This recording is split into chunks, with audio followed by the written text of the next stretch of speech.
அனைவருக்கும் வணக்கம். பாடல் 14 வைகுண்ட ஏகாதசியின் உணர்வோடு ஆழமாக இணைகிறது.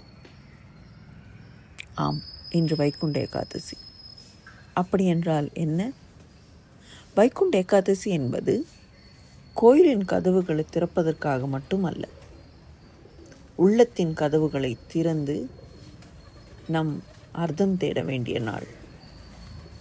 இந்த பாடலில் ஆண்டாள் தெளிவாக சொல்கிறாள், இயற்கை விழித்திருக்கிறது, உலகம் நகர்ந்து விட்டது, எழுந்து நடக்க வேண்டிய நேரம் உனக்கு வந்து விட்டது.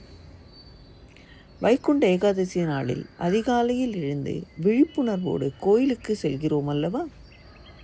அதேபோல் வாழ்க்கையிலும் நாம் விழித்திருக்க வேண்டும் என்று ஆண்டாள் நினைவூட்டுகிறாள். இன்றைய பெண்களுக்கு வைகுண்ட ஏகாதசி சொல்லும் செய்தி இதுதான். வெளியில் உள்ள கதவுகளை திறந்தால் மட்டும் போதாது, உள்ளே உள்ளுணர்வான கதவுகளை திறக்கவும், தெளிவும் தைரியமும் தயார்படும் போது அந்த கதவு தானா திறக்க வேண்டும்.